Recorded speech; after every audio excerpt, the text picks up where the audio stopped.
और बीवी बच्चों को देखूं तो बैंकर से जो लोन मिलना था, जिससे इन्फोसिस को खड़ा करना था, वो खड़ा नहीं कर पाऊंगा। मूर्ति ने क्या किया, अपनी धर्म पत्नी सुधा मूर्ति को दवाई खिलाई, उनको बोला तुम सो जाओ। बेटी को दवाई खिला के गोद में साथ में लेकर के बैंकर के पास चले गए।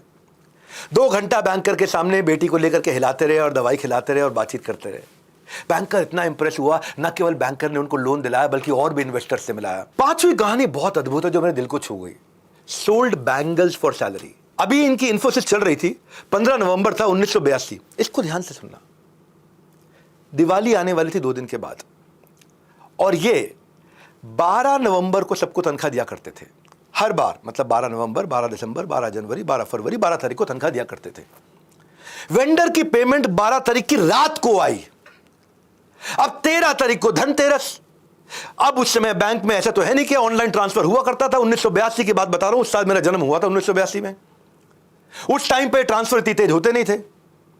13 तारीख धनतेरस के दिन पूरी दुनिया जब सोना खरीदती है, ये अपने पत्नी के सोने को, गहने को जाकर के गिरवी रखा और 13 तारीख को जाकर के पैसा लेकर के आए और हर एक को चिट्ठी लिखी कि 12 की जगह 13 को आपको तनख्वाह दे रहा हूं, उसके लिए मुझे माफ करिएगा।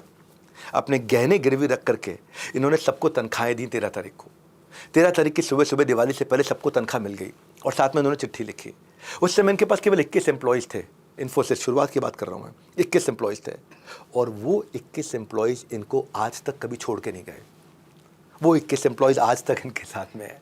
या तो वो रिटायर हो गए या उनका देहांत हो गया, पर वो इन्फोसिस कभी छोड़ के नहीं गए। जब उनको पता चला कि मूर्ति, बहुत कम लोग होते हैं जो खुद का त्याग करते हैं ताकि दूसरों की तरक्की ना रुके।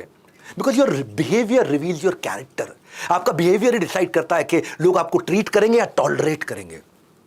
ये जो मैं आपको कहानी सुनाता हूं ना, a company is its strongest when it stand shoulder to shoulder with it employees. Starbucks के सीईओ बोलते हैं, जब कंधे से कंधा मिला करके अपने एम्प्लॉइज के साथ में एक एंटरप्रेन्योर चलता है, तब कंपनी मजबूत होती है। सही लीडर की पहचान क्या है? उसमें 3 चीजें होनी चाहिए। एक होता है क्लैरिटी, दूसरी होती है एनर्जी और तीसरा होता है एग्जीक्यूशन। आपको पता होना चाहिए क्या करना है, बहुत एनर्जी होनी चाहिए वो करने के लिए, और पूरी टीम के साथ करवाने की क्षमता होनी चाहिए। नारायण मूर्ति में तीनों चीजें थी। नारायण मूर्ति पर 6ठी कहानी, एथिक्स कम्स फर्स्ट। मैं नारायण मूर्ति से क्यों इतना ज्यादा इंस्पायर्ड हूं? फेमस होने का फायदा कौन नहीं उठाना चाहता है, but integrity is all about doing the right thing when even know one is watching you. कोई नहीं देख रहा है। मूर्ति भी ऐसे ही थे, उनके लिए भी पावर से ज्यादा उनकी पॉलिसी मैटर करती थी। एक समय की बात थी कि उनको कोलकाता ऑफिस के काम से ट्रैवल करना था, अपनी पत्नी के साथ गए और पत्नी के साथ में गए, उनको एक बड़ा रूम दिया गया होटल में। तो मूर्ति सोचे, पत्नी कोलकाता घूमने आई है, इन्फोसिस के पैसे पे पत्नी मेरे कमरे में रहे। इन्फोसिस पैसा दे रही है और पत्नी मेरे साथ मेरे कमरे में रहे। उस कमरे का किराया जिसका इन्फोसिस दे रहा है। उन्होंने मना कर दिया।